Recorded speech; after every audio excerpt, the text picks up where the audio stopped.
And we're back on another exciting episode of Starfleet Boy, where we have a casual and informal conversation about Star Trek. Today we are gathered to talk about the Paradise Syndrome, but we're going to shoot the breeze a little bit because we're buying some time for Fathery, just a little bit, just a little bit. yeah. And hi, Robbie. Hi, Ian. How are you guys doing? Welcome back. Thank you. Doing well. Hey, Robbie. I'm good. Cool. Robbie, by any chance, are you sporting your badge? Yeah. Oh, let's see it. Oh, very cool.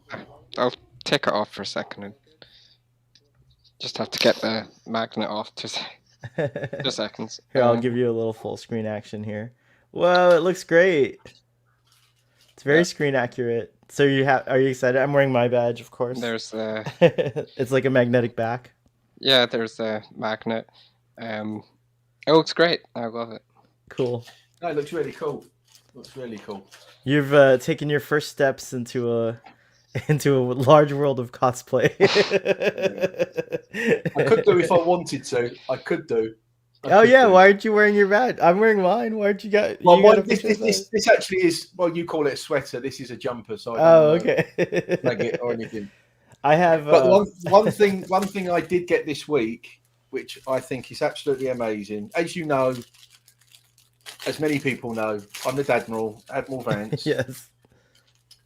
And I have cosplayed, but I found some in America through Etsy who has just done the latest. Oh, you got your rank stuff. Whoa, that looks awesome. Your like shoulder. What are they called? For the neck and the epaulets.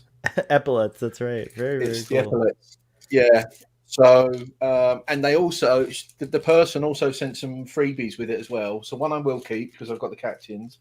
One is the captain for the new uniform. Very cool. And also there. What rank is that? And there. Oh, wow. They're lieutenants, I think. Those are both lieutenants. So I think this one is to goes with the white uniform. And obviously that one goes with the yellow the red. Very nice, very nice.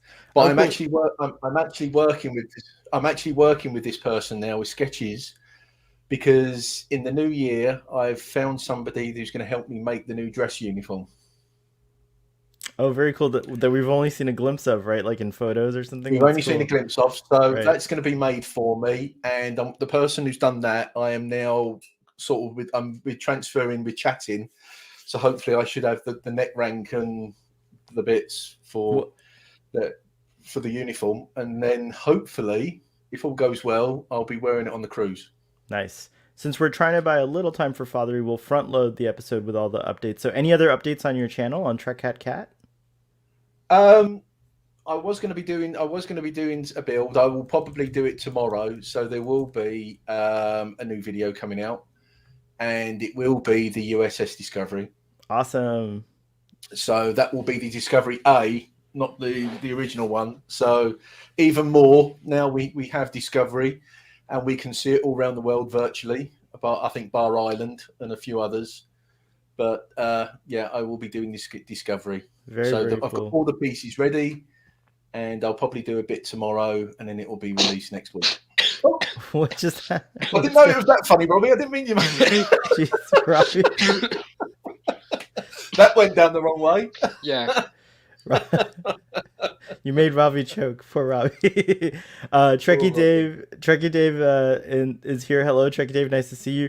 Really happy to hear your discussion on this episode. It's been my favorite third season episode for over 40 years. Solid Trek episode. I haven't seen it in like 20 years, and I'll just say that I was very pleasantly surprised because I had a pop cultural idea of it, and of course there are some opportunities in this episode by our modern kind of sensibilities, but like still beyond that, I was just very surprised at how many amazing kind of like lore and world building and like, so we'll get into that for sure, Trekkie Dave, but I thoroughly enjoyed this episode too. And you can't beat a good love story. I mean, at the end of the day, but we won't get, so, hey Ulysses, welcome. Hello, and thank you for coming to our chat.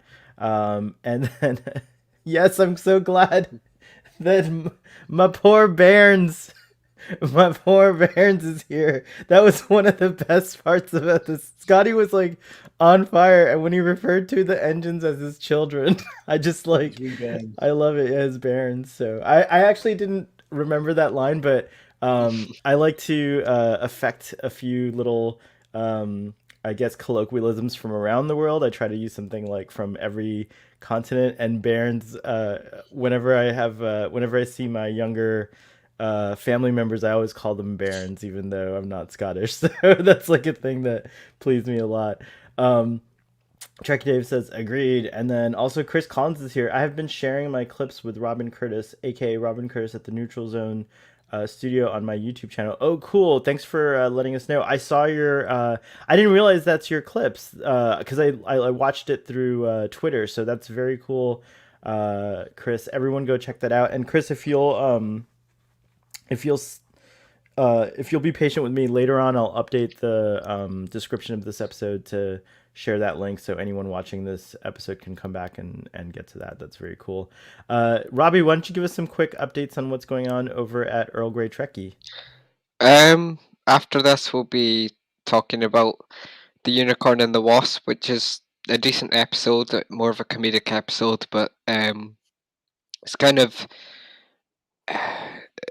I get a bit of a bad feeling when I watch the episode because of the knowledge that the writer Gareth Roberts is openly transphobic.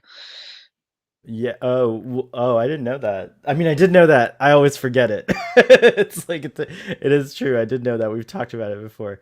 But we'll definitely get into that on Earl Grey Trekkie's channel right after this. Actually, it's around, and I think we usually start like around an hour after Starfleet Boy, right? Yeah. Okay, cool. So yeah, and then I was also actually pleasantly surprised by this episode because of Doctor Who, because I didn't remember it being as funny as it actually was. So it made me laugh a lot this time around. So I look forward to talking about that. All right, Father's on his way. So just a couple of Starfleet Boy updates. We are doing Star Trek Discovery initial reaction / discussions on Thursdays at 7:30 p.m. Eastern Standard Time. We just did, of course, the phenomenal, in my opinion, episode Choose to Live. So go check out that discussion. And then, of course, we've resumed our TOS discussions. And then there's Starfleet Boy After Dark, but that's for a more adult-oriented audience. So if you're not into that, don't go into those territories exactly. If you're not into adult themes or alcohol, forget it. You know? Or alcohol, and then sometimes politics, which that can be a whole other bag of emotions for people. So yeah, it's a triggering show. I have to remember to start posting like a warning before it. But yeah, go check out Starfleet Boy After Dark if you want a more edgy side of some of us, or silly, if you will. And then we also have Tex Track, who's on his way, who does a really cool deep dive into Star Trek on Fridays, and he just aired his episode for Choose to Live. So I highly recommend you guys check that out. And I do a daily note. It's like a little newsletter. I try not to like put too much into it so that it's not overwhelming. It's meant to just like, you look at it like it's like a 3 to 5 minute read. So if you're interested in that, check it out. I'll post the link also in this description later on. And yay, the Captain Kirk is here himself. Well, I think of you as Captain Kirk. You exhibit a lot of similar.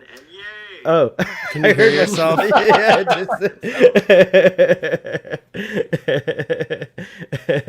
but all right, so we're ready to go. Let's roll. So the episode summary. I actually would like to do this one, if you guys don't mind, unless someone objects and wants to do it instead. No, go for it.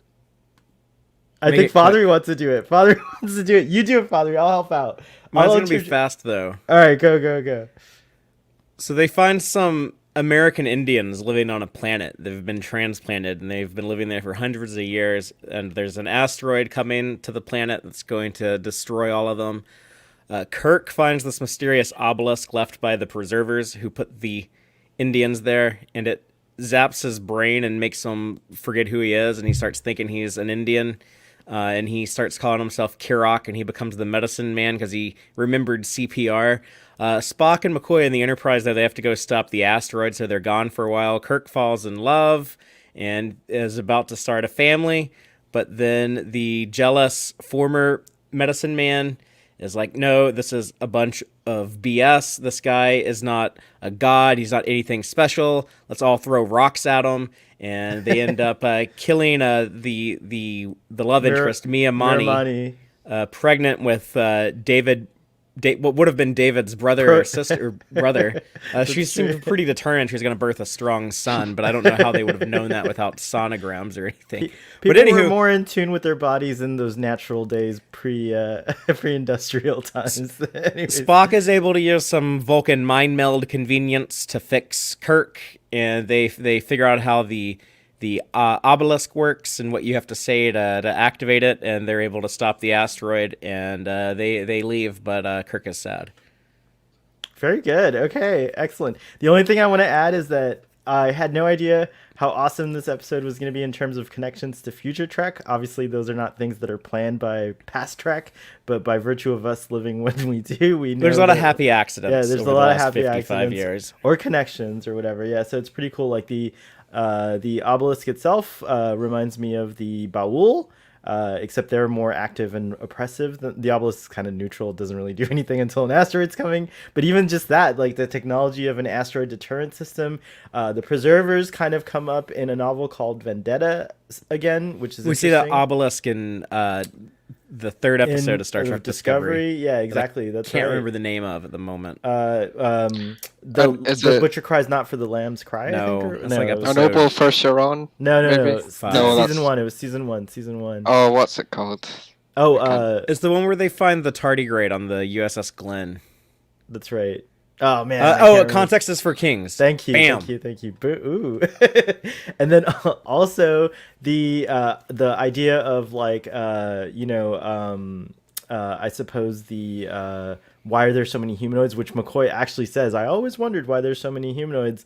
The idea of that is something that we see again in The Chase, and it's kind of like again reaffirmed, like, hey, we don't have a budget to create like crazy aliens, so this is our explanation for why there's so many humanoids, which is kind of cool. I didn't realize TOS did the same kind of thing, like it kind of addressed it in itself, which was so cool to see, and that was like a neat thing. And we can also take it one step further and maybe suspect that the alternate Earths, like Miri or the Bread and Circuses planet, I assume, I didn't come up with this, but I think it's kind of a common fan theory. I assume the preservers created all of these different like copies of Earth for whatever weird reason they were concerned with, and maybe they were doing the same thing with Vulcans, and that's why we get the proto Vulcans in Next Generation. Maybe there's some other like repetition out there. Spock establishes them as like a super race, basically. So they had like technology that would boggle. They're like the Iconians in a way, or like the Iconians, or like, the you could actually say like the ancients in Stargate as well. These like. Yeah, and it's so fascinating that this has been a part of Star Eternals. Yeah, and I just forgot that this has been a part. This kind of like that kind of lore was birthed on TOS, and it just made me really excited because it's one of the things I loved about like the wider, like the background of Star Trek, the wider story or whatever. I think also again another step. I mean, it's a lot of people may do this. I mean, you've got the TNG episode with the Native Americans spreading out, and also the Chakotay story as well. Right. This is a little different because the preservers brought them here. I guess, but still, yeah. I think you've got the Native American connection going through as well. Yeah, and we also see Native Americans in Star Trek: The Motion Picture serving on the Enterprise, and we have a Native American crew member in the animated series episode, Sharper Than a Serpent's Teeth. Cool. Yep. The one with Kukulkan. Oh, that's right. And then finally, the Inner Light. It gave me vibes of the Inner Light because how Kirk kind of loses he experiences a whole different. I mean, they're there for like a month or something, more than a month, 50-something days. 2 months. It's like 2 or 3 months or whatever. 60 days or something. So it's not exactly like Picard experiencing a whole lifetime, but certainly it has that like vibe of like forgetting your old life, like more instantly for Kirk, and living a new life, having a family, like something Kirk could never do in his duty, like something he Life always as never. a captain. Yeah, as a captain, you know, that that lodge Yeah. in the sky that he's married to. Well, I kind of hate to admit to it because I dislike Star Trek Generations. It's my least favorite Star Trek movie because of largely because of its treatment of Captain Kirk. And I kind of reject the notion that like his dream scenario and the nexus that it creates for him is he's just hanging out in a log cabin out in the woods. I picture like Kirk's dream scenario is he's like commanding a starship and boldly going where no one's gone before and kicking ass. But I guess this does kind of plant the seed that part of him really does want a break from all of that and Yeah. the simple life. Yeah, So. very much like someone posted a GIF of Gladiator, but it reminds me of that, how that Gladiator's, you know, he does his duty, he's so good at, but then what he really wants to be is farming in his field, you know, and he unfortunately gets to do that in Elysium, just like Captain Kirk. Anyways, with the Nexus, you know, it's like Elysium, it's like a heaven of sorts, if you will. But anyways, yeah, that's the only thing I wanted to add to the summary, Father. So I guess I got all my that excitement about it. Let's get into brass tacks with the episode. There's a few comments I want to get to because the comments are before the comments go behind, so it'll give Robbie a little chance to grab his dinner. But we have Chris who mentions that, oh wow, a lot of comments came out. Okay, hold on. Chris mentioned I saw Text Trek on Trek Untold as a YouTuber recently interviewed for Thanksgiving videos. So yeah, we were giving some like channel updates at the beginning. We were kind of like pitching everyone's show to give you a little time to get here. And I forgot to tell about this, but yeah, everyone go check out Trek Untold on YouTube. It's on YouTube, right, Fathery? Yeah, they post things on YouTube, and you can listen to the podcast. As well. And then also you got to compliment Nice Bridge. Chris says, does the obelisk in this episode get reused in other shows or films? We answered that a little bit, Chris, which is in Discovery. It looks like it could have been a reused prop. It was interesting. It's not though. They like recreate with CGI, but yeah, it was based on the same shape. No, but I We'll think see it might have been in context Buck. for I Kings. feel like it was in Buck Rogers. I think I know what he means. Like I feel like it's been in Buck Rogers, but I'm not. Oh yeah, okay. Yeah, That's what he yeah, means yeah. by other shows or films. Yeah, I think so. I vaguely remember, or maybe I should say. Yeah, But but a lot of don't know. TOS stuff pops up in other it's true. places. So Stress Free K says, FYI alert, Native Americans do not use the term Indian because it's derogatory history news. Thank you for reminding us of that, Stress Free K. Don't Indigenous forget this people. was made in the 60s. Well, no, this was I made in think the I think 60s, that was so just for us to be conscious of it as we're talking about. I it, call so, them yeah. Native Americans. So, Yeah. yeah. Or indigenous peoples is, I think, acceptable as well to say. I meant that the in preservers Canada, could- they say First Nations people. First Nation. I like that too. Actually, it's cool. Yeah. Ulysses says, "Oops, I meant that the preservers could have been the ancient race from Return to Tomorrow." They could have been, or they could have been any of those ancient Star Trek races, like the Herc who conquered the Klingons long ago, or they could even be maybe as far back as the Iconians, or who were the from the last Outpost? What were those people called? That ancient race? Oh, that was the Takan Empire. Yeah, the Takan Empire. Yep. Yeah, There's a lot of possibilities. Yeah. The slavers from the slaver weapon in the animated series, it could have been them. There's a lot of there were a lot of these ancient. It's interesting that there was a time that was like where things were more advanced, and then there was a cataclysm that like wiped those guys out, basically. Almost like it's happened a few times. Yeah, exactly. I've always wanted someone to tell the Star Trek story of like why do all these galaxy spanning empires, like why do they keep rising and falling? Yeah, that'd be an interesting thing to pursue. I wonder what show currently. I guess Discovery could kind of portray, like they would have the best knowledge of it, maybe, or no, actually being further Maybe in the future, if you could they lose that rebuild stuff. the Federation in Discovery, and then it gets really big and spreads across the whole galaxy, and then We'll whatever get- is happening, whatever happened all these other times happens again. Happens again. That A might little be bit an of interesting BSG. story. It's like this has all happened before and will happen again. Yeah, right on.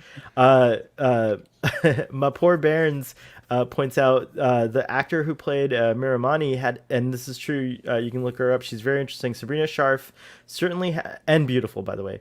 Not that that matters, but Sabrina Sharf had an interesting life. Lawyer, activist, ran for California Senate, eloped at 15, and other stuff not to mention on the daytime channel. Oh. Yes. Yes, this is true. We don't have our rating, but it's PG-13. But yeah, go check out Sabrina Sharf. It's not, a secret. You can find out easily all the things she's been involved with. It's pretty cool. But yeah, very interesting figure, and cool to have her on Star Trek. Trekkie Dave also says, I love the visuals of the episodes. I love that it was on location, and the remastered stuff is really cool as well.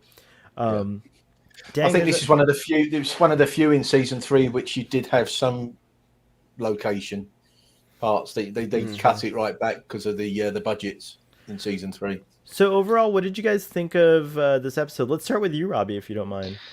I remembered watching it quite a while ago, just the opening really, but I'd forgotten quite a lot of it, and I loved the idea of Kirk losing his memory and becoming in love with this woman, and the conflict that arises because of that, and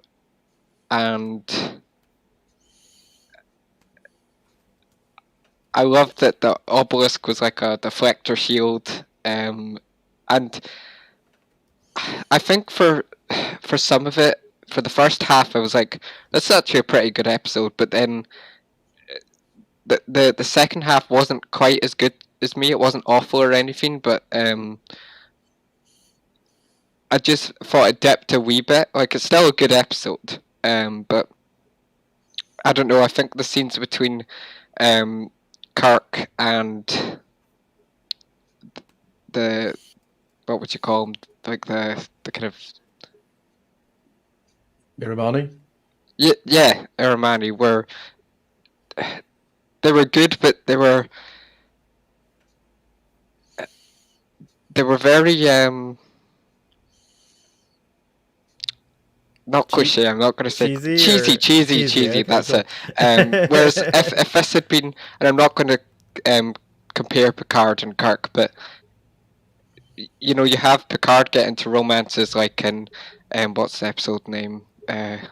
With Darren in that one episode with the music, and we it's just Lessons. talked about that. Lessons, yeah. That's Lessons, and even in the Inner Light with I don't remember the woman's name, but I only remember Goshevin from that episode at this moment for some Vash. reason. Vash Oh yeah, in, Captain's Oh, and Holiday. then of course there's Vash. Yeah, it's true. Real quick shout out to Michael Gaines. Nice to see you in the chats there. Star Trek Insurrection lady, Dr. Octavius's wife. Oh yeah, that's right. Yeah. I really niche. like. That's a niche. Wow, we know all the love. The love interest of Picard. Anyways, carry on. And Beverly. Beverly. Well, he yeah. had that moment where he did want to pursue something with Dr. Crusher, and she said no. Oh, what's that episode again? It's the one where they have like their brains linked together. But anyways, Yeah. but anyways, carry on with your point about Kirk. It was good though. I think Kirk is just. I cringed a wee bit when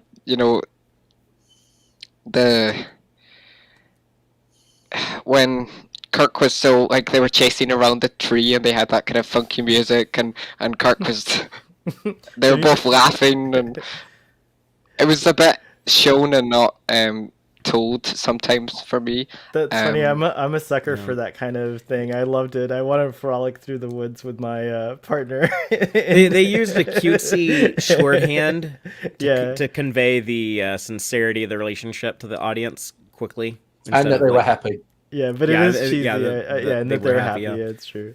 But how I like often the do we love- see Kirk that happy? How often do you see Kirk, running around celebrating like that? No, it's don't. not often. Yeah, it felt nice. William Shatner certainly seemed relaxed in that Northern California or wherever they filmed it setting with the air and all. I think Shatner's good in this one. Like, Yeah, he's really Yeah. good. like he's putting a lot of effort into, you know, a lot of energy into everything. I'll agree with Robbie on like the cheesiness, but for me it's the moment when he has the internal monologue thinking of how happy he is, and then like he I like love hugs that. himself and he's just like That's what I actually. But I love you that. cannot say Shatner was phoning it in. No, Like, it's true. And he- I'll tell you something else. It's not what I was super surprised when he saves the little boy. I got teary eyed. Like I never get teary eyed into. I rarely ever get teary eyed in TOS. Like it hardly ever happens because it kind of. I don't know. I don't know why it just hardly happens. But I was like really emotional in that scene. The episode does tend to say if you do have amnesia, you know, what would you do with your life if because basically you're reborn. Right. You all right. You know, you wake up, you can still talk. There are still things that are muscle memory, like the CPR and yeah, like that made sense. All of that made sense. Like, yeah, he still had all those bits in his mind, but and his subconscious was giving him nightmares, you know, like or whatever dreams, rather. I should say. The lodge in the sky, the flying lodge in the sky. Yeah. And also, he started seeing faces. Like it was coming back to him. It was interesting how they like. It was well paced, also. Yeah, if you led that life of the, you know, of where you were as a starship captain, you know, it also proves you be happy. I mean, you going back when Spock, you know, when he has emotions and he's happy, there's sort of little parallels with that one. You know, you see Spock happy and laughing and all that stuff, and in this one you see Kirk happy and yeah. You know, Spock's up a tree in this one. Kirk runs round a tree. It's, you know, it's that type of thing. But it does pose the interesting question. You know, if you do get amnesia, what do you do? It's true. What do you think overall of this episode, Ian? I'm a sucker for a love story as it is anyway. I've always been a sucker for a love story. I liked it. It's not one of the best ones. It's not one of the worst ones. It's of season 3. It's obviously one of the better ones. I think Adam really doesn't like it because the way he spoke about it last week. Yeah, like I think and he actually put. I got to go back and find his comment on his thoughts on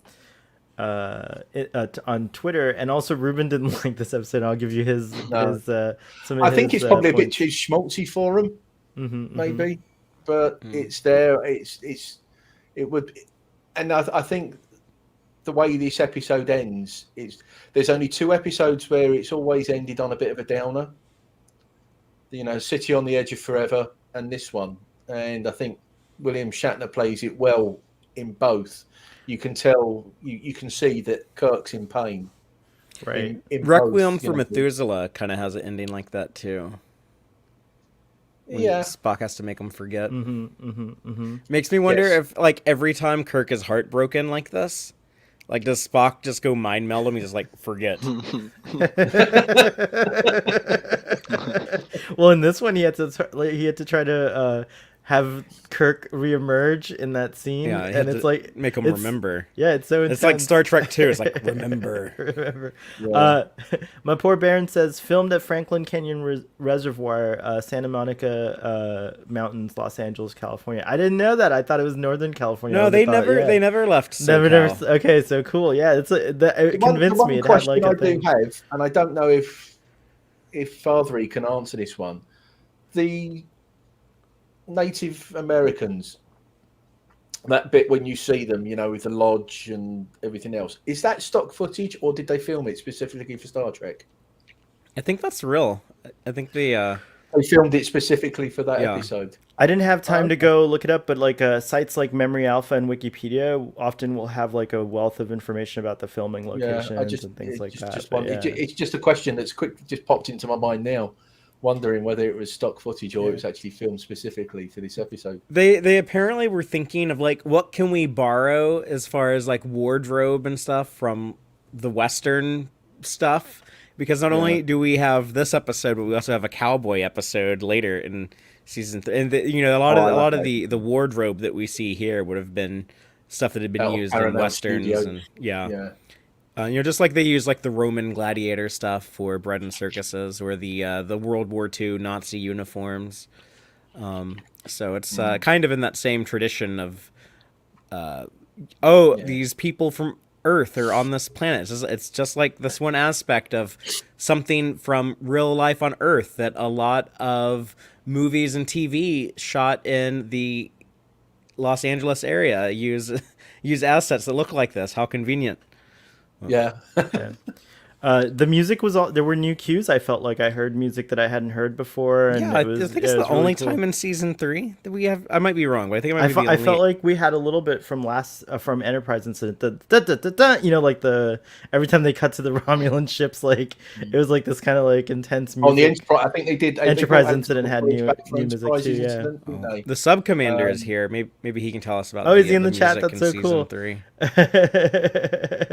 Yeah. I'm so sad I wasn't here. I missed Spock's brain, and I missed the Enterprise incident. Oh yeah, Father, would you give us a quick like Enterprise incident like moment of your thoughts, if you will? It'll give me a chance to I look just think in the like chat. the Romulan stuff is cool. It's like the TOS style Romulans are really cool. Yeah, totally. No, they are very cool.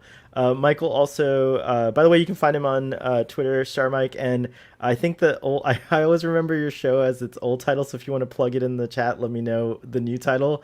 But it used to be This Week in Trek, but I can't remember the new title that you guys have, even though I listened to it. So go check Star Mike out. Very cool, and Kara.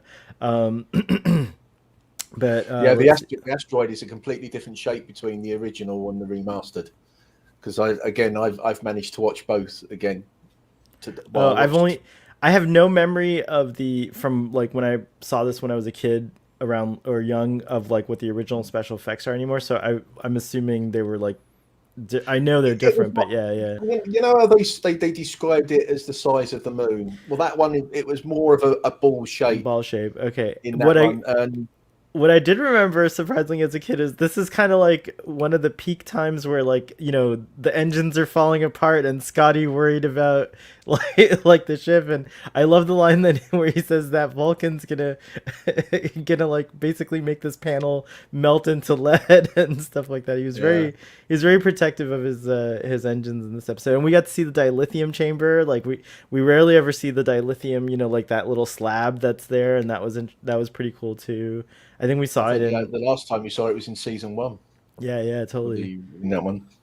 And it's like this kind of like a honey color in TOS. It changes to like different. It's like clear in the films, I think, and then it turns into like a pinkish color on TNG, and then it's red, bright red in Discovery. Yeah, so we know dilithium crystals can be influenced by other things to make them different colors, which is cool.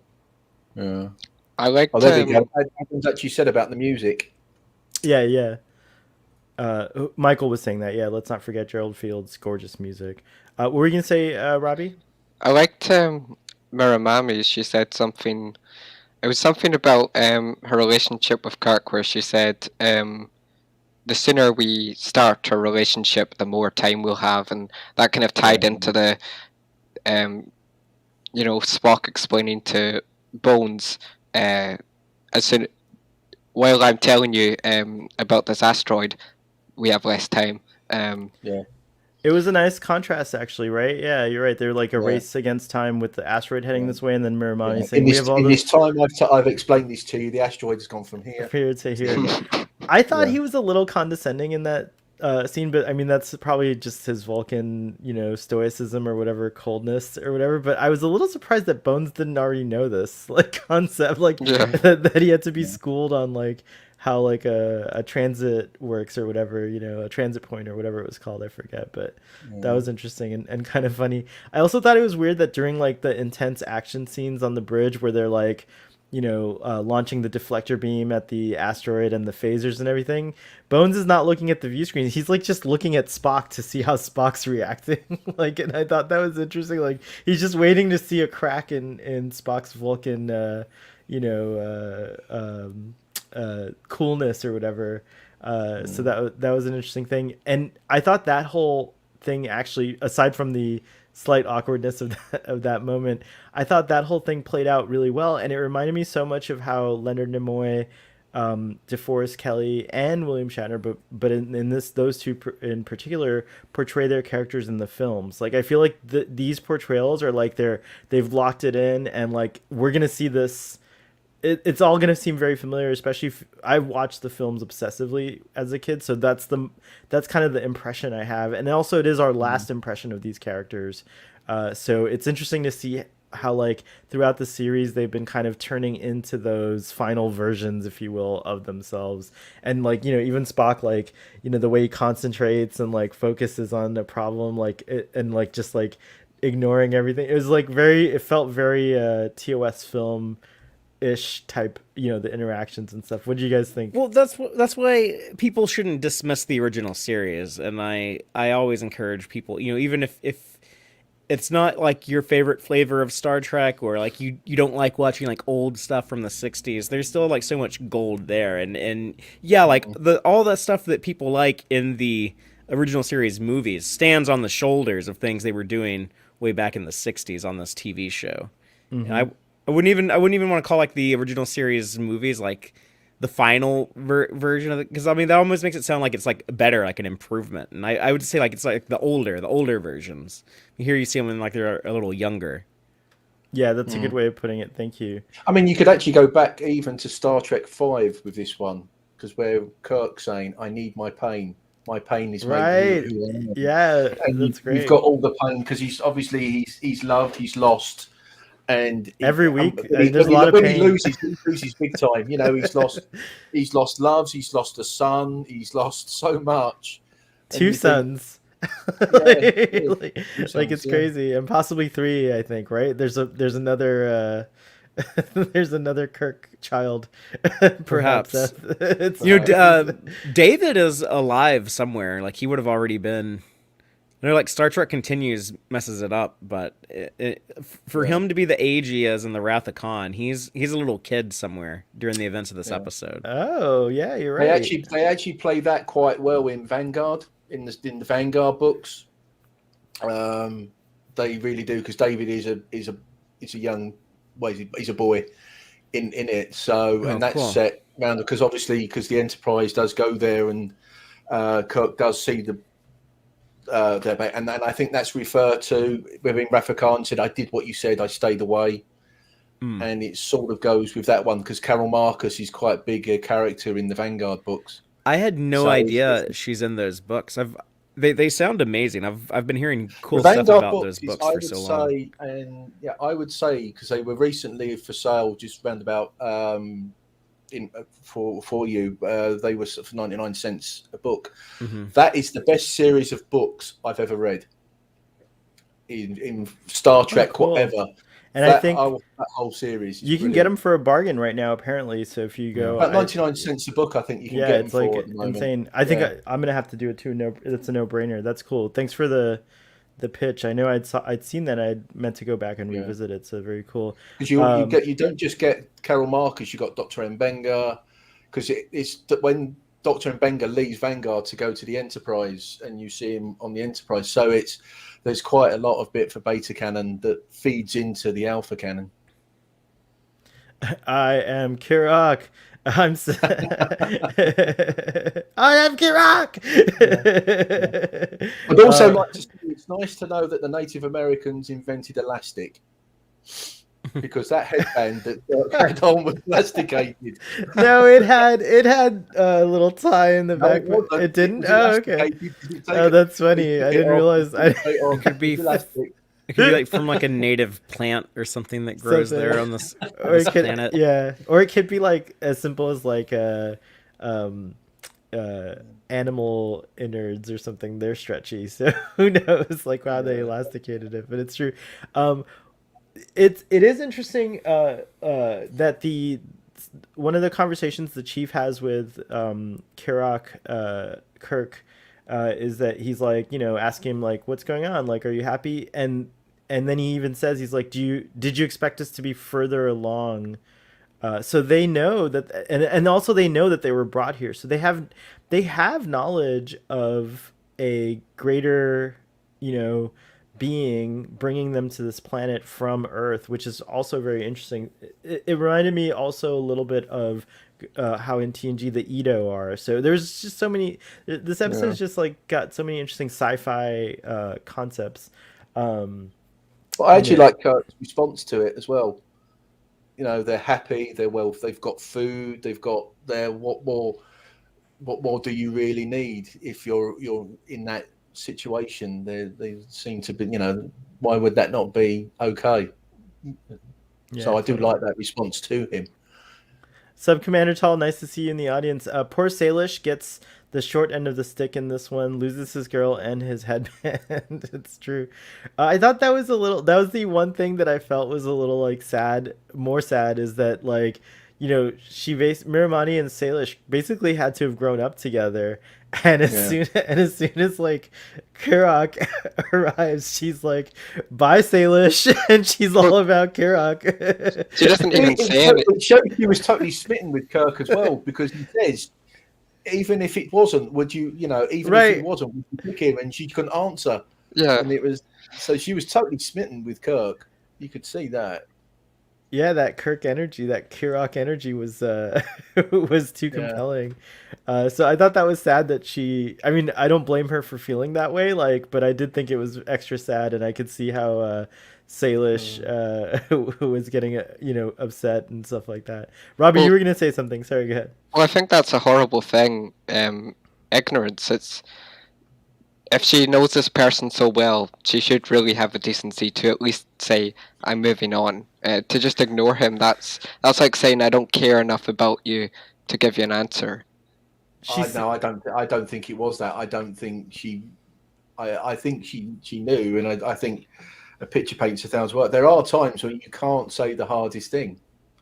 It happens in real life. You know that it's the hardest thing you've got to say. You can say, and you just can't bring yourself to say it. So I think that's a good point. Yeah, and she does. Overall, I think this society in many ways is very compelled by duty, and she does say, like, the one thing she does say is like, "Salish, you don't get it. Like, I am bound, like, as the chief's daughter, I'm bound to the medicine man. Like, that's like."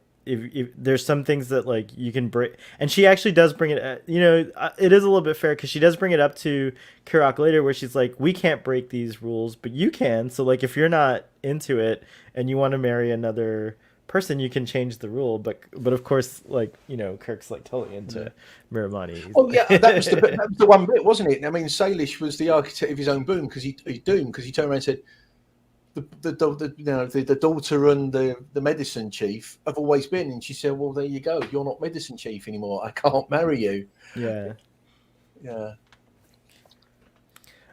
Good behind the scenes footage from this episode on Billy Blackburn's home videos. I gotta check that out. If you could send a link, Sub Commander, that would be cool. I like the Spock's musical abilities revisited in this episode. Yeah, and he boasts. I like that little boast he did when he's like, "Well, Captain, I'm quite adept at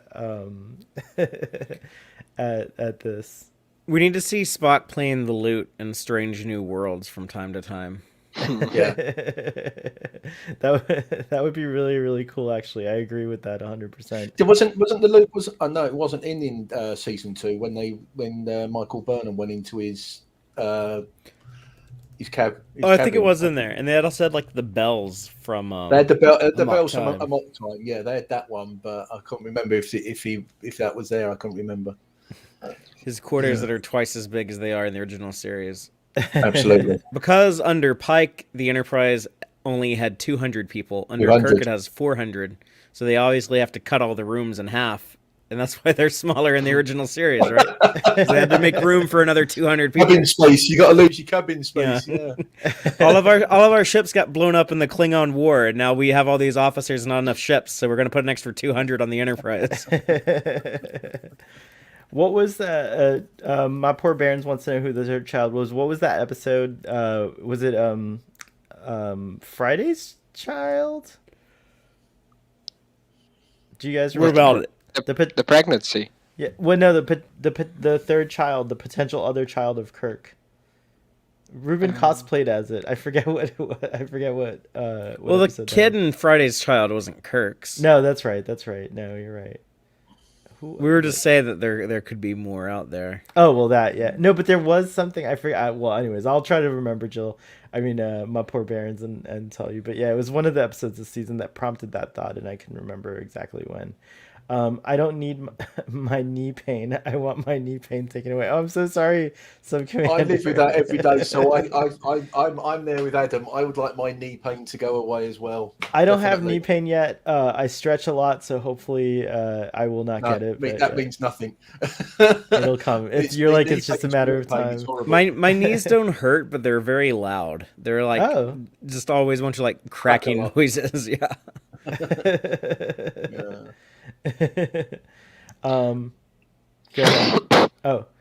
Are there any other TOS episodes that address why there are so many humanoids in the galaxy? I think this was the first time we get that explanation in TOS, if I'm not mistaken.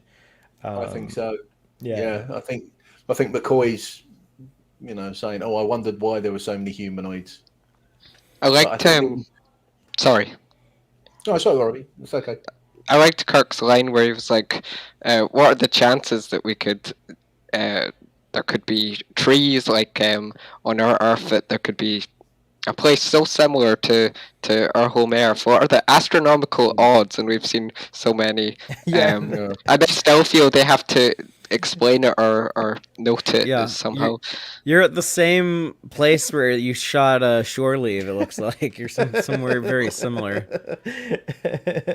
Wow. It is funny that I thought about that, and I think that's a product of the fact that they knew that the show was syndicated and it was going to be like shown in possibly any order. So there's a few times where I think we do get these like repeat explanations, because you never know. Repeat explain the cloaking device in the Enterprise incident, because they assume most people watching either haven't watched or don't remember Balance of Terror. So they're like, we have to re-explain this cloaking device concept. No, totally. Yeah. So yeah, you'll see that a lot in TOS, especially. TNG kind of doesn't do it as much, but TOS definitely does it. I kind of want to document like all the times they actually have like continuity in the original series, kind of like how in the Deadly Years, like they reuse the Corbomite maneuver. Like little things like that. Like there's only a few instances. Yeah, it's true. But like Father said earlier, it just so happens that there's a ton of happy accidents that occur that kind of like increase the potential continuity, or like the head wow, we're really boring, Father. That's I only got like 4 hours of sleep last night. No, I know, but we were up real late.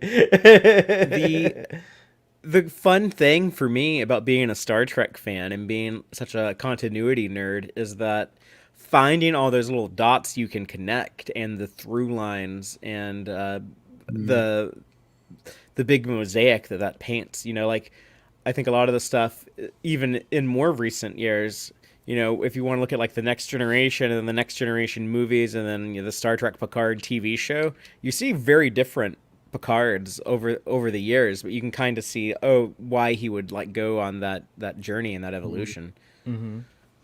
One of the critiques that Ruben sends along is that at the end, at the climax, at the Obelisk, when they're trying to like figure out, he felt that like Dr. McCoy and Nurse Chapel were just kind of like standing there doing nothing. Like they could have been like, could they have saved Miramani? Like they just like they have to even have to wait. Kirk even has to say like, "Come, Bones, help!" Like wouldn't Bones like just like automatically be compelled to help? And then when they're going down into the obelisk, he's like, "Bones, do what you can." Like Kirk has to keep asking. Do you think that's because Bones was like trying to be like Prime Directive? Yeah, that's what I was gonna ask. That's not very Bones though, is it? No, I don't think it is very Bones. No, that was more Spock that's Prime Directive. Bones didn't really care. I mean, I must admit that was one surprise. That's one thing, sort of looking back at it now, that they couldn't save Miramani. I think that one is, you would have thought, they've brought Kirk and Spock back from far worse, and they've lived to say, save another day, but they couldn't bring back Miramani. And that's the price you pay, though. If Kirk is like truly, genuinely, deeply in love with you, then you have to die, because he can't just have a wife on the Enterprise. They don't want to do that. So if you're Edith Keeler, or if you're Miyamani, then like you have to go. You have to go. Yeah. It does. You think the only one that didn't die was Carol Marcus? But like speaking like from a story perspective too, it does. You do kind of have to wrap up these stories somehow, because you can't have him again, back to the episodic nature and all that. You really can't have Captain Kirk have like a continual relationship. That's why it didn't work with like Yeoman Rand. Like it just never. Yeah. You want him to be a free agent, so you can do these one-episode romance stories that they did so frequently. And just short tangent. I don't want to dwell on this too long, but I just want what we were just mentioning about the happy accidents. If you go back to Where No Man Has Gone Before, the second pilot, Gary Mitchell and Kirk, they talk about the pretty blonde lab assistant or lab technician. Lab technician, yeah. When Kirk is like, I almost married her. I almost married that girl. And I always like to believe that was Carol Marcus. But I 100%. Doubt they were thinking that when they cast a blonde to play Carol Marcus in the Wrath of Khan. It was just a happy accident. Right. Yeah. That's interesting. That's very cool.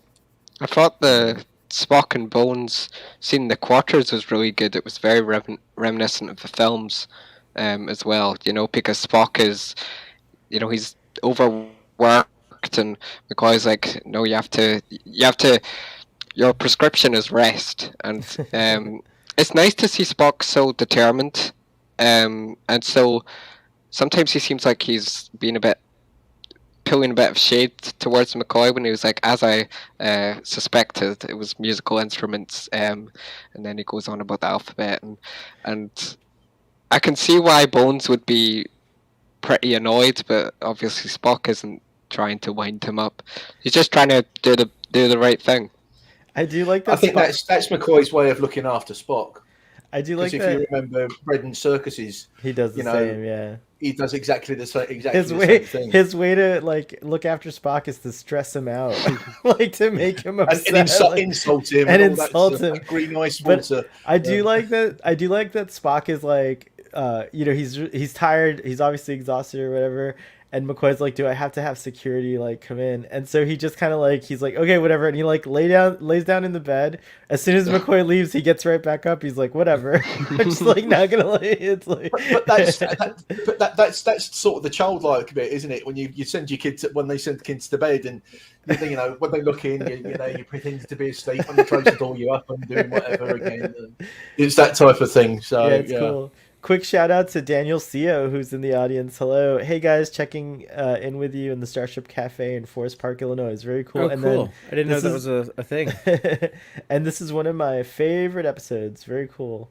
How close is that to Chicago? Can we visit the Starship Cafe? We totally should. That would be cool. Or unless that was like a turn of phrase or something. I don't think the alien race that seeded the galaxy in TNG, the Chase, was named. Not the Preservers, so much earlier. Yeah, I don't believe they were named. So, but I assume they're the Preservers. They were the original humanoids, right? And then, I think if it's been a long time since I read it, but this is obviously not quote unquote canon, but the novel Vendetta ties the aliens from the Chase into the Preservers. So I think it like establishes a connection between them and into V'ger as well. So V'ger. It's very cool. I highly recommend that novel. I got to read it again. I always praise it. I always talk about Vendetta. It's a really good. It's a Peter David. I think it's a Peter David novel. Hold on, I gotta look it up. I should give proper credit. Vendetta, Star Trek. Let's see here. It is Peter David. Yep. Okay. Good memory. My memory didn't fail me this time. So yeah, Peter David wrote that book. Go ahead, Robbie. When I rewatched The Chase, because I was doing a TNG rewatch with my mum, the original humanoid, I don't know if it was just a similar actress, but the person who was playing that humanoid reminded me a bit of the Changeling on Deep Space Nine. Like in the way she spoke, it was. It's the same woman. It's the same actress. Oh, okay. Yeah, that's right. That's right. You're right. Yeah, my poor Burns has just said same actress. Yeah. Thanks for coming, Michael. you had to bounce a little bit ago, but thanks. That was really cool that you showed up. And then Sub Commander Shell says those styrofoam rocks especially deadly. No way they were gonna save her. They did look styrofoam. I like even though it doesn't look as great as when I was a kid. The wind, like you could tell if someone's throwing sand in front of the camera, or like they're like have probably a fan or something, like one of those fans. It's like throwing sand in front of the camera and like shit, rustling up the tree leaves and stuff. It looked pretty good to me. I liked it when he's like during that scene. It was pretty intense, but it was basically suggesting the atmospheric disturbances that would happen when you have like a body coming, an asteroid like that big coming as close as it would to your planets. Father, so that cafe is legit, and Daniel says there are all sorts of cool Star Trek and Star Wars memorabilia all over the place, even an autographed photo of Sir Patrick Stewart. That's pretty cool. And then let's see here. Obelisk has a 2001 Space Odyssey monolith visual similarity. It's true. Reminder of the more advanced alien culture, contacting the more primitive native culture. Well, that movie would have came out like right before they shot this episode, right? Because it came out in the spring of 1968. Oh, okay. Yeah. Interesting. So maybe that did inspire this episode. Just as we were wrapping up, we like to keep these discussions to about an hour. So actually, audience, let us know if there's any other things that we didn't touch on that you thought we should have. It's just one thing that sort of occurred to me. I'm sorry, but I wonder how Salish would have felt when obviously the Angud went, that basically he's the architect of Mirimani's death. Could you imagine? Because obviously they grew up together. He obviously loved her because they wanted to marry and all that stuff. But he said, "Oh, if you want him, go." And then after everything's calmed down and everything else, the asteroid's gone and he's there.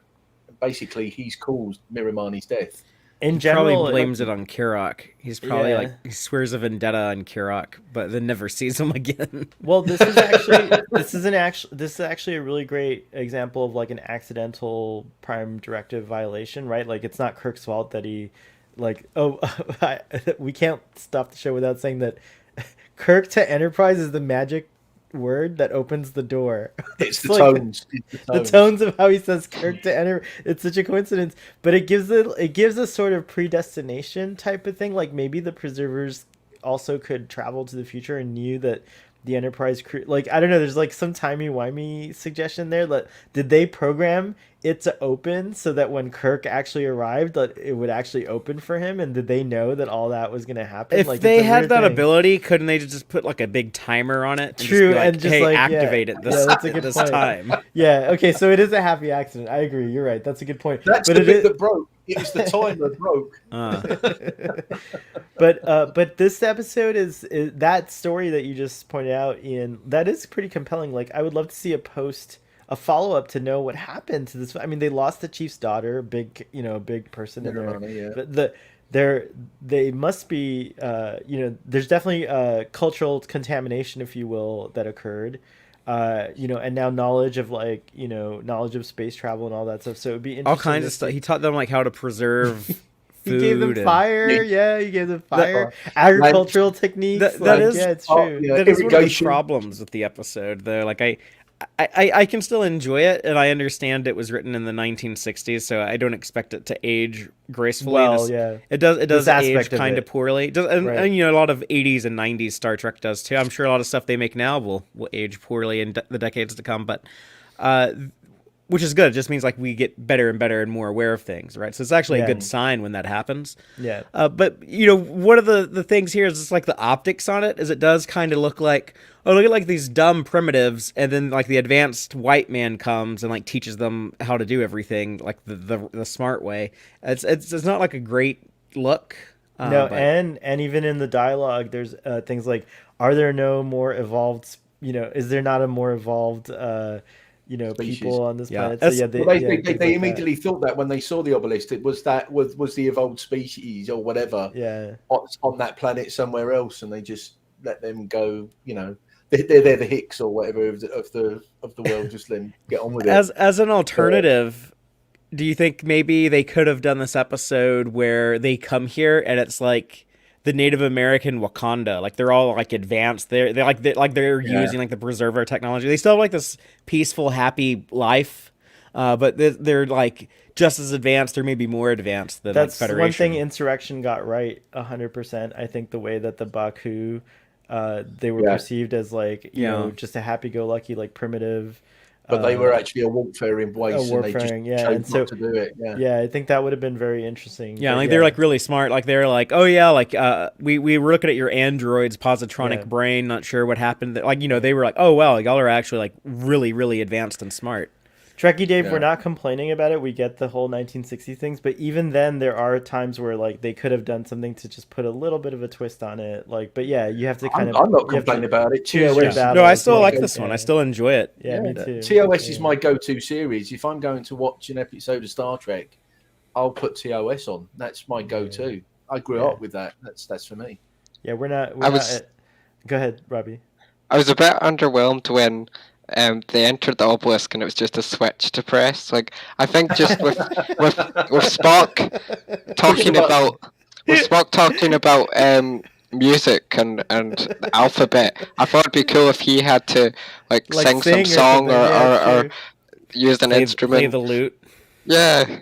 Yeah, that actually, I kind of like. It's like Close Encounters, where it's like a musical, like da da dun dun dun. Yeah. Or communicate it with it somehow. But I will give kudos to that scene because, again, unintentionally, but like you do see that kind of dynamic come up again, where it's like you know Spock is kind of waxing philosophical or like going into something and like being really technical, and Kirk's like, just push the button, like like just get it done, like so. That's like a dynamic of theirs that I tell me later, press it down, just do it now, like your best guess, Spock, like just do it. So yeah. But you're right. It was. I did expect a few more button pushes, like to get it going there. It would have been cool. Anything else, gentlemen? I think Leonard Nimoy's acting was fantastic when he was doing the mind meld. Like you could sense the strain he was undergoing. And DeForest Kelly's really good too in this one. Mm-hmm. Yeah, I think you can say all three. Yeah, all three in this episode. They all, you know, Shatner was doing his bit, and Scotty, I have to say too. Scotty had like a lot of great moments. Scotty has more screen time in season 3. You know, like we give season 3 a hard time, and rightfully so. It's clearly the weakest of the 3. However, one of the cool things about season 3 is Scotty actually appears in every single episode. He's in all 24.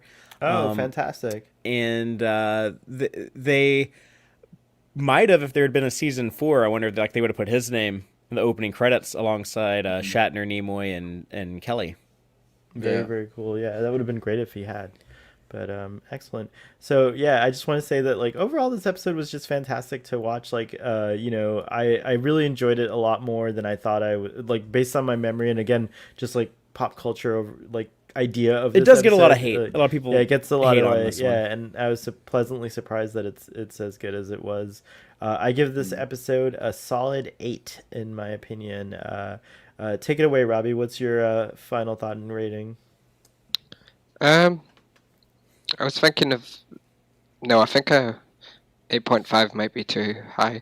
I think I'd give it an 8 too. I think the pacing was great for all the Spock and Bone stuff. There were just some parts which weren't bad, but didn't appeal to me with the Kirk and Miramami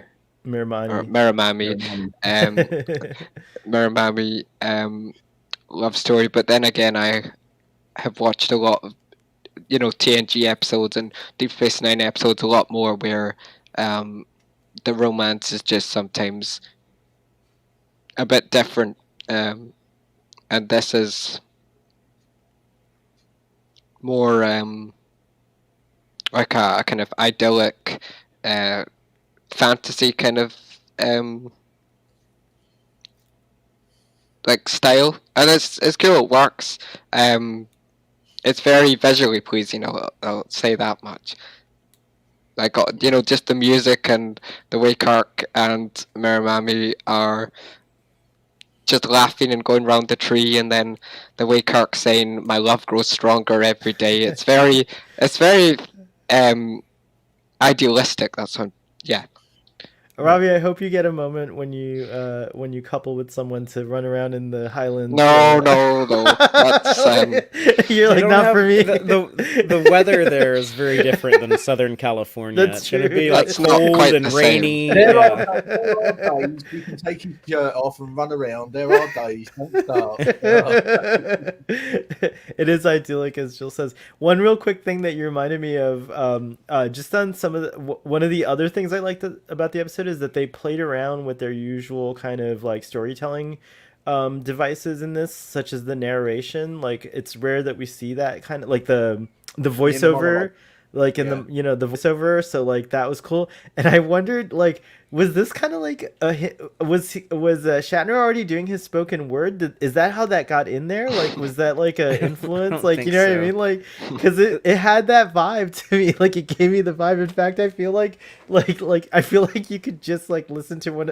I'm gonna go back and watch this episode, but listening to Shatner's spoken word albums while I watch it, like over it, rather than yeah, I love that stuff. When he does like the internal monologue voiceover, that's very rare in Star Trek. Yeah, it's not often. When else has that happened?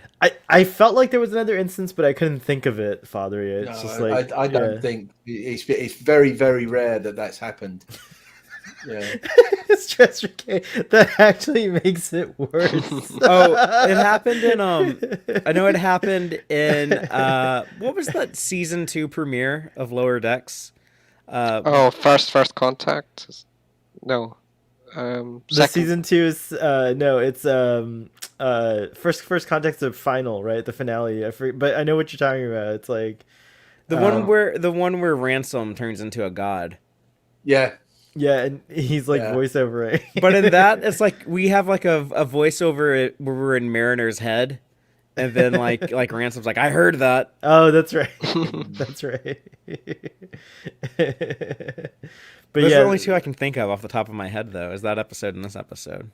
Yeah. Ian, what are your final thoughts, or if you already felt your thoughts well expressed, what is your rating?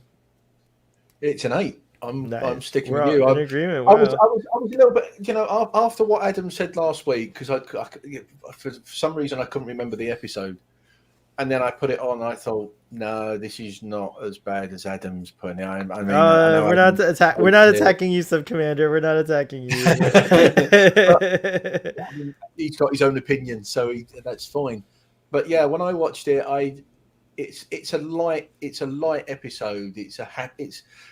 That has its sadness, but it's predominantly a light bit. I mean, the bit of the running around sort of reminded me a bit of Butch Cassidy and the Sundance Kid when they're on when Paul Newman's on the bike and she's on there, and you've got raindrops keep falling on my head. That song, raindrops keep falling on my head. So that reminded me of that, which is also sort of similar type of when it was made. So it was nice to see Kirk happy. It was nice to see that he. Given a chance, he could find happiness, tinged with the sadness of the death of Miramani. But the highs and lows. It really did dip. I just enjoyed it, and it was a really nice episode. Excellent. Go ahead. I was expecting it to be a bit hard to bear just because it's season 3, so it was really a pleasant experience to enjoy it so much. It's a great setup. This kind of story, I was thinking, wow, what a great setup this is. Of Kirk being like a god, even if we do see gods sometimes occasionally in TOS, but I love the whole go to a different location almost. Like, quite often season 3 is a bit more restricted, but it's quite wildly different every week. With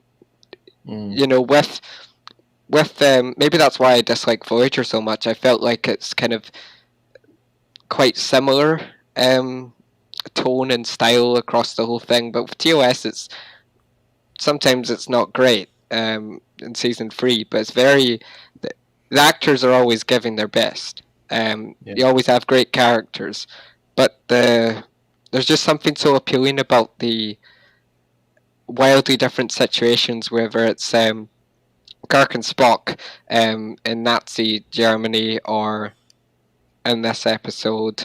I just love the unexpectedness of TOS, and I think that's something that I feel like is missing. Just going right into a new world, and it can relate to our world, but it can tackle some really interesting stuff. Incidentally, that I think that's what we're hoping for Strange New Worlds. We're hoping for that old style. Kind of. I mean, you think to about this kind the of first style, three episodes, how different they are. You've gone from Spock's brain to Enterprise Instant to this one. All completely different types of stories and everything else. And I think maybe that's what Star Trek's lost a bit with the overarching story. Yeah. But hopefully Strange New Worlds we will come back to that type of episode. You reminded me, I meant to say earlier that this episode, the pacing reminded me of, it felt more like a feature, like a film sort of. It had a very, and maybe it's because of the on location shooting, because it always looks more filmic, like just by the look of it and everything. And then one more thing, which was the Paradise Syndrome is a term used today about CEO burnout, or like leadership burnout, like in the corporate world. But I thought it was interesting that it used to be called Tahiti Syndrome. It was very Tahiti Syndrome, and Bone says that in the beginning, so it's a concept that's been around, I guess. But like, it's interesting that it shifted from Tahiti Syndrome to now what they call it, which is based on the title of this episode, which is pretty cool. Father, do you want to take us out with a final thought or rating? Yeah, like this episode, I think there's a lot of stuff in it that ages poorly. I have a lot of fun with it, but I can also see how some of it might be a bit too hokey. I probably wouldn't use this as an example to like introduce a new audience member to the original series, but for me, it'll always be one of the ones that I go back to. And I actually, when I appeared on the Trek Untold podcast, I mentioned this as one of my guilty pleasure episodes. So, not a great one, but a fun one in my opinion, and I would give it a rating of 12 medicine badges out of 47 failing dilithium circuits. I love it. Excellent. Well, I mean, you've got to say it's one of the better episodes of season 3. It is. But it also follows the Enterprise incident, which I think might be the best of season 3. But then right after this, we have "And the Children Shall Lead," which might be the worst. So we're kind of hitting all over the place here. Lots of highs and lows in this one so far. So on that note, I hope, audience, you'll come back and join us next week as we talk about "And the Children Shall Lead." That should be a fun one. Thank you, everyone, for... Okay. I was just going to say, like, maybe the challenge for next week should be, like, can we find anything good? But also just have fun, like making fun of the ridiculousness of it. Yeah, I think that's a good... I like that. That's a good challenge to put forth. Yeah. Well, thank you, gentlemen, for joining me in the panel today. It's been a pleasure. Thank you so much, audience, for being there. It was so much fun hearing your thoughts and sharing them. I'm sorry if I couldn't get to everyone's channel. Please, if you have a little moment, smash the like button. It'll confound the YouTube algorithm and give my channel a little bit more visibility. And subscribe if you like. We would love that as well. So live long and prosper, and we will see you next time.